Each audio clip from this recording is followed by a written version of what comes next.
കാറ്റത്തെ ക്ലിക്കൂടിൽ ഇനി വരാനിരിക്കുന്ന ഒരു അപ്കമിങ് എപ്പിസോഡിന്റെ റിവ്യൂ ആണ് കേട്ടോ പറയുന്നത്.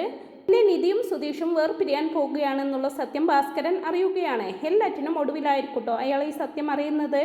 പോലീസ് സ്റ്റേഷനിൽ വെച്ച് കള്ളത്തരത്തിൽ നിധിയുടെ കഴുത്തിൽ താലി കെട്ടിയതാണെന്നും അല്ലാതെ രണ്ടുപേരും പരസ്പരം ആഗ്രഹിച്ച് വിവാഹം കഴിച്ചതല്ല എന്നുള്ള സത്യമൊക്കെ തിരിച്ചറിയുകയാണ്.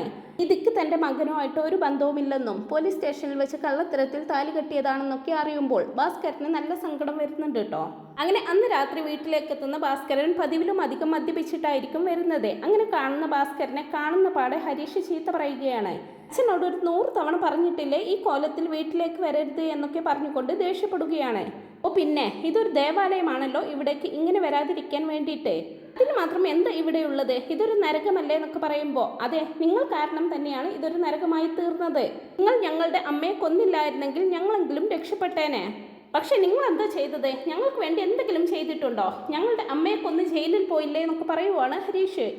നീ അധികം ചിലക്കാതെ അകത്ത് പോയി കിടന്നുറങ്ങടാ, എൻ്റെ കാര്യം നോക്കാൻ എനിക്കറിയാം എന്ന് പറഞ്ഞുകൊണ്ട് ഭാസ്കരൻ തൻ്റെ മാസ്റ്റർ പീസായിട്ടുള്ള പാട്ട് അവിടെ ഇങ്ങനെ പാടുവാണ്. ആ സമയം നിധി മൂക്ക് പൊത്തി പിടിച്ചുകൊണ്ട് അങ്ങോട്ട് വരുന്നുണ്ട്. വെള്ളിൻ്റെയൊക്കെ ഒരു സ്മെല്ല് കാരണം ഒരു വല്ലാത്ത വാടയായതുകൊണ്ട് തന്നെ നിധി മൂക്ക് പൊത്തി പിടിച്ച് അവിടെ നിന്ന് പോകാനൊരുക്കുമ്പോൾ നിൽക്കടി അവിടെ എന്ന് പറയുവാണ് ഭാസ്കരൻ അവളോട്. പേടിയോട് കൂടി നിധി തിരിഞ്ഞു നോക്കുമ്പോൾ എടി, നീ ഇങ്ങോട്ട് വന്നത് എൻ്റെ മകൻ്റെ ഭാര്യയായിട്ട് തന്നെയല്ലേ? ഇവിടെ റിസപ്ഷൻ നടത്തിയപ്പോഴും നിന്റെ കഴുത്തിൽ താലി കെട്ടിയവനാണ് അവൻ. എന്നിട്ടിപ്പോൾ നിങ്ങൾ ബന്ധം പിരിയാൻ പോകുന്നെന്നോ? നിങ്ങൾ രണ്ടുപേരും ഒറിജിനലായിട്ട് വിവാഹം കഴിച്ചിട്ടില്ലെന്നും അതൊരു നാടകമാണെന്നുമാണല്ലോ നീ ഇപ്പോൾ പറയുന്നത്. അതൊക്കെ സത്യമാണോടി? എന്തിനാടി ഇങ്ങനെ ഒരു നാടകം കളിച്ച് ഇങ്ങോട്ട് വന്നിട്ട് എല്ലാവരുടെയും മനസ്സിൽ സന്തോഷം നിറച്ചത്? എന്നിട്ട് എരിതീയിൽ എണ്ണ ഒഴിക്കുന്നത് പോലെ എല്ലാവരുടെയും നെഞ്ചിൽ തീ കോരിയിട്ട് നീ ഇറങ്ങി പോവുകയാണെന്നോ? നടക്കില്ലെന്നൊക്കെ ഭാസ്കരൻ പറയുമ്പോൾ അത് പറയാൻ നിങ്ങൾക്ക് എന്ത് അർഹതയാണുള്ളത്? ഞാനും സുധീഷും തമ്മിൽ യഥാർത്ഥത്തിൽ വിവാഹം നടന്നിട്ടില്ല. എനിക്കാണെങ്കിൽ ഈ വിവാഹത്തോട് ഒട്ടും താല്പര്യമില്ല. സുധീഷിന്റെ കൂടെ എനിക്ക് ജീവിക്കണ്ട. സുധീഷിനും അതിഷ്ടമല്ലെന്നാണ് ഞാൻ മനസ്സിലാക്കിയിട്ടുള്ളത്. അതുകൊണ്ട് ഞങ്ങൾ വേർപിരിയാൻ പോകുന്നു, അത്ര തന്നെ എന്ന് പറയുവാണ് നിധി. ഓ, അതൊക്കെ ശരിയാണ്. മനസ്സിൽ സ്നേഹമുള്ളിടത്തെ അതുണ്ടാവുകയുള്ളൂ. എൻ്റെ മനസ്സിലൊന്നും സ്നേഹമില്ല. നിന്റെയോ അവൻ്റെയോ മനസ്സിൽ സ്നേഹമോ പ്രണയമോ ഒന്നും ഉണ്ടായിട്ടില്ലല്ലോ. അതുകൊണ്ട് തന്നെ നിങ്ങൾ എത്ര നിസ്സാരമായിട്ടാണ് താലി അറുത്ത് മാറ്റുന്നതിനെക്കുറിച്ചും ബന്ധം ഏർപ്പെടുത്തുന്നതിനെക്കുറിച്ചുമൊക്കെ പറയുന്നത്. 8 താലിക്കൊരു മഹത്വമുണ്ട്, അതിനെ മനസ്സിലാക്കണമെന്നൊക്കെ പറയുവാണ്. ഓഹോ, അപ്പൊ നിങ്ങൾ സ്വന്തം ഭാര്യയെ ചവിട്ടിക്കൊന്നതല്ലേ? നിങ്ങളുടെ 4 മക്കളുടെ അമ്മയല്ലായിരുന്നോ അവരെ കൊന്നതിൽ എന്ത് മഹത്വമാണ് നിങ്ങൾ കാണുന്നത്? സ്വന്തം ഭാര്യയെ, സ്വന്തം മക്കളുടെ അമ്മയെയല്ലേ നിങ്ങൾ കൊന്നത്? എല്ലാം നിധി ചോദിക്കുന്നത് കേൾക്കുന്നതും ഭാസ്കരന്റെ തല കുനിഞ്ഞു പോവാണ് കേട്ടോ. നിങ്ങൾ ചോദിച്ചതിന് തൽക്കാലം ഞാൻ മറുപടി പറയുന്നില്ല. നിങ്ങളിപ്പോൾ നന്നായിട്ട് മദ്യപിച്ചിട്ടുണ്ട്. പക്ഷെ നിങ്ങളോട് എനിക്കൊരു കാര്യം ചോദിക്കാനുണ്ട്. നിങ്ങൾ സ്നേഹത്തിൻ്റെയും താലിയുടെയും വില പറയുന്നുണ്ടല്ലോ, അത് പറയാൻ എന്ത് യോഗ്യതയാണ് നിങ്ങൾക്കുള്ളത്? സ്വന്തം ഭാര്യയെ ചവിട്ടിക്കൊന്ന് ജയിലിൽ പോയി, എന്നിട്ട് ഈ മക്കളുടെ ജീവിതം ഇങ്ങനെ ആക്കി തീർത്തത് നിങ്ങൾ ഒറ്റൊരുത്തനല്ലേ എന്നൊക്കെ പറയുമ്പോൾ അതെ, എല്ലാവരും അങ്ങനെ തന്നെയാ പറയുന്നത്. അങ്ങനെ തന്നെ മോളും വിശ്വസിച്ചോ? അതിലെനിക്കൊന്നും യാതൊരുവിധ പ്രശ്നവുമില്ല. നീ ഇവിടെ നിന്ന് പോകേണ്ടവളല്ലേ, പോയിക്കോ. ഇങ്ങോട്ടാണെന്ന് വെച്ചാൽ പോയിക്കോ. പക്ഷെ ഇനി ഒരിക്കലും സുധീഷിന്റെ ഭാര്യയാണെന്നും പറഞ്ഞ് ഇങ്ങോട്ടേക്ക് കയറി വരരുത്. നാട്ടുകാരുടെയൊക്കെ മുമ്പിൽ ഞങ്ങൾ എല്ലാവരും എന്നും കോമാളികളാണ്. നീയും അങ്ങനെ തന്നെ ആയിരിക്കട്ടെ. നീയെങ്കിലും പോയി രക്ഷപ്പെട്. ഈ നരകത്തിൽ നിന്ന് എങ്ങോട്ടെങ്കിലും പോയിക്കോ എന്ന് പറഞ്ഞ് ഭാസ്കരൻ അങ്ങ് കട്ടിലേക്ക് വീഴുമ്പോൾ നിധിക്ക് താൻ പറഞ്ഞത് അധികമായോ എന്നൊക്കെ തോന്നുന്നുണ്ട്. അങ്ങനെ നിധി അവളുടെ റൂമിലേക്ക് തിരികെ പോവുകയാണ്. അന്നത്തെ രാത്രി നിധിക്ക് ഒട്ടും ഉറങ്ങാനേ സാധിക്കുന്നില്ല കേട്ടോ. അങ്ങനെ രാവിലെ എല്ലാവരും പതിവ് പോലെ അവരവരുടെ ജോലിക്കായിട്ട് പോകുന്നുണ്ട്. കുറച്ച് സമയം കഴിയുമ്പോൾ ഭാസ്കരൻ കിച്ചണിലേക്ക് വന്ന് ഭക്ഷണം എടുത്ത് കഴിക്കാൻ തുടങ്ങുമ്പോൾ നിധി സോറി പറയുന്നുണ്ട് ഭാസ്കരനോട്. പിന്നെ എന്നോട് സോറി പറയുന്നതെന്ന് ചോദിക്കുന്നതും ഇന്നലെ ഞാൻ കുറച്ചധികം പറഞ്ഞോ എന്നൊരു സംശയം. അത് വിട്, ഇത് ഇന്നും ഇന്നലെയും കേൾക്കാൻ തുടങ്ങിയതല്ല ഞാൻ. എല്ലാവരും പറയുന്നതാണ് ഞാൻ എൻ്റെ ഭാര്യയെ ചവിട്ടിക്കൊന്ന് ജയിലിൽ പോയെന്ന്. അത് തന്നെയാണ് ശരിയെന്ന് എല്ലാവരും കരുതിക്കോട്ടെ. എനിക്കതിൽ യാതൊരുവിധ പ്രശ്നവുമില്ല. പക്ഷെ മോളെ, ഒരു കാര്യമുണ്ട്. നീയും സുധീഷും എന്തിൻ്റെ പേരിലാണ് പിരിയുന്നതെന്ന് എനിക്കറിയില്ല. മകന് നല്ലൊരു ജോലിയില്ല, നല്ലൊരു വീടില്ല, അതൊക്കെ ശരി തന്നെയാണ്. പക്ഷെ മോളെ, നിന്നെ ഇവിടെ പിടിച്ചു നിർത്താൻ വേണ്ടി പറയുന്നതല്ല. എന്തെങ്കിലും ഒരിക്കൽ നിങ്ങൾ രണ്ടുപേരും സന്തോഷത്തോടു കൂടി ജീവിക്കുന്നത് കാണാനാണ് ഞാൻ ആഗ്രഹിക്കുന്നത്. പക്ഷെ അതൊരിക്കലും സംഭവിക്കില്ലെന്ന് കേട്ടപ്പോൾ ഇന്നലെ ഞാനും കുറച്ച് പിടിവിട്ടു പോയി. ഞാൻ പതിവിലും അധികം മദ്യപിച്ചിരുന്നു. അതുകൊണ്ടാണ് ഞാൻ മോളോട് ദേഷ്യപ്പെട്ട് സംസാരിച്ചത്. സോറി എന്നൊക്കെ പറയുമ്പോൾ അയ്യോ അതൊന്നും വേണ്ട അങ്കിൾ, എന്നാലും ഇങ്ങനെയൊക്കെ സംസാരിച്ചല്ലോ എന്നൊക്കെ പറയുമ്പോൾ മോളെ, ഈ താലി എന്ന് പറയുന്നത് അതിന് വലിയ മഹത്വമുണ്ട്. ഭാര്യയും ഭർത്താവുമായിട്ട് ഒരുമിച്ച് ജീവിക്കുമ്പോൾ അതിൻ്റെ വില നിങ്ങൾക്ക് മനസ്സിലാക്കണമെന്നില്ല. ഭാര്യയും ഭർത്താവും മരണം വരെ സ്നേഹത്തോടെ ഒരുമിച്ച് ജീവിക്കാനുള്ളതാണ്. നിങ്ങൾക്ക് അതിൻ്റെ മഹത്വം അറിയാത്തത് കൊണ്ടാണ് നിങ്ങൾ പിരിഞ്ഞു പോകുന്നത്. രണ്ടുപേരും വേർപിരിഞ്ഞു പോകുമ്പോഴായിരിക്കും നിങ്ങൾക്ക് എത്ര വലുതായിരുന്നെന്ന് പരസ്പരം മനസ്സിലാകുന്നത്.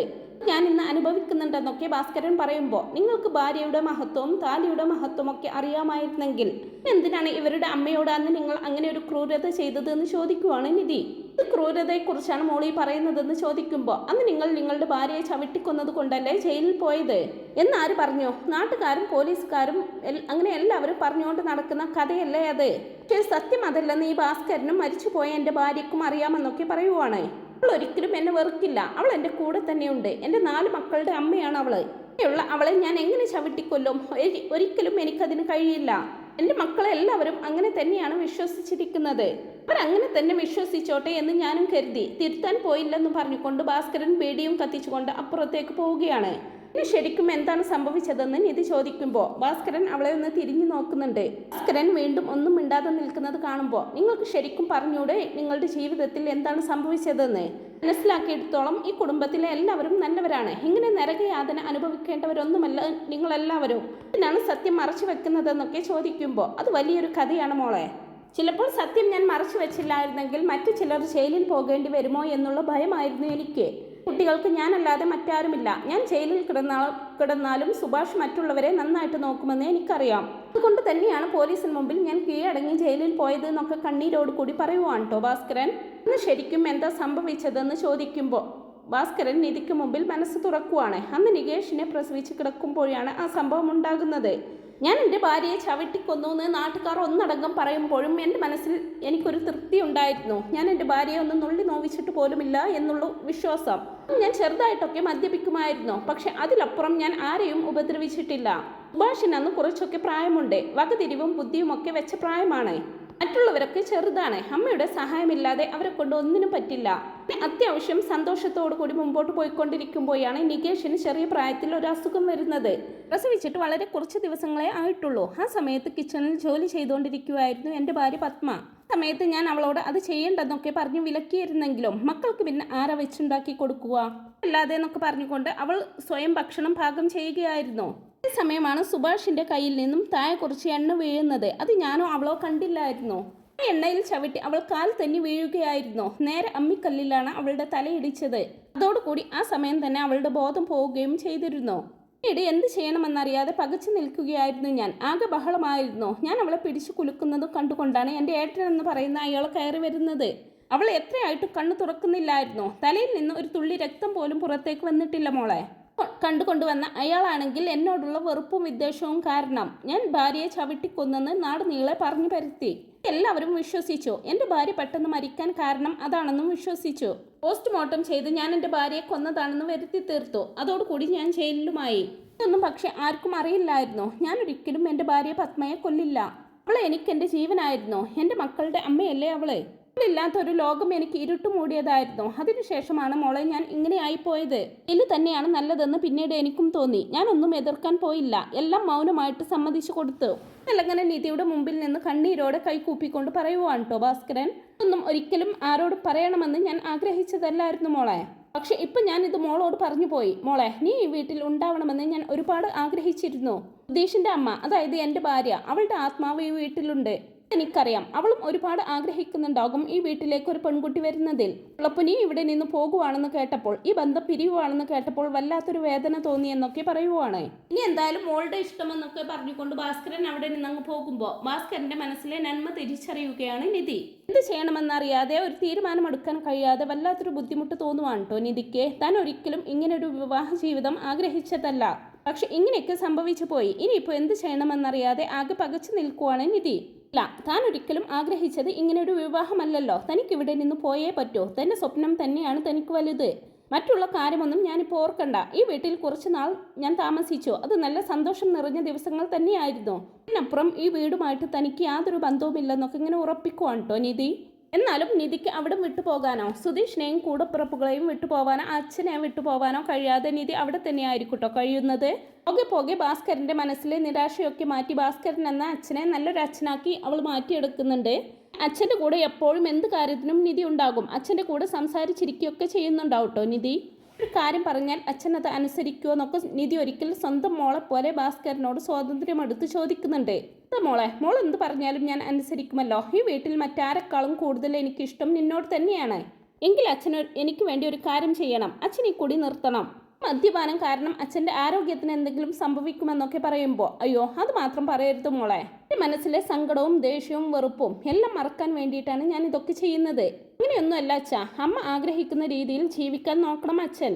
അല്ലാതെ മരിച്ചുപോയവരെ ഓർത്തിട്ട് ഇങ്ങനെ ചെയ്യുകയല്ല വേണ്ടത്. അത് അമ്മയുടെ ആത്മാവിനും ഇഷ്ടമുണ്ടാവില്ല.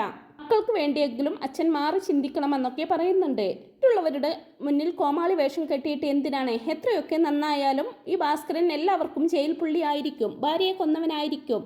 അല്ലേ എന്നെ എല്ലാവരും കാണുകയുള്ളൂ എന്നൊക്കെ പറയുമ്പോൾ ആയിക്കോട്ടെ അച്ഛാ, അവരൊക്കെ അങ്ങനെ കാണട്ടെ. അത് ചെയ്തിട്ടില്ലെന്നുള്ള കാര്യം നമുക്കറിയാമല്ലോ. പിന്നെ മറ്റാരും എന്ത് പറഞ്ഞാലും നമുക്കെന്താ? അതിനൊന്നും ചെവി കൊടുക്കാതെ നമ്മുടെ ലൈഫുമായിട്ട് മുന്നോട്ട് പോകുക. ഇതാണ് വേണ്ടതെന്നൊക്കെ പറഞ്ഞ് അച്ഛനോട് എപ്പോഴും സംസാരിച്ച് നിധി ഭാസ്കരനെ പതിയെ മാറ്റിയെടുക്കുന്നുണ്ട്. ഇങ്ങനെയൊക്കെയുള്ള നല്ല അടിപൊളി എപ്പിസോഡുകളൊക്കെയാണ് കേട്ടോ കിളിക്കൂട്ടിൽ വരാനായിട്ട് പോകുന്നത്. ഈ ഒരു റിവ്യൂ നിങ്ങൾക്ക് ഇഷ്ടപ്പെട്ടെങ്കിൽ വീഡിയോ ഒന്ന് ലൈക്ക് ചെയ്യാനും ചാനലൊന്ന് സബ്സ്ക്രൈബ് ചെയ്ത് സപ്പോർട്ട് ചെയ്യാനും മറക്കല്ലേ friends. Thanks for watching my video.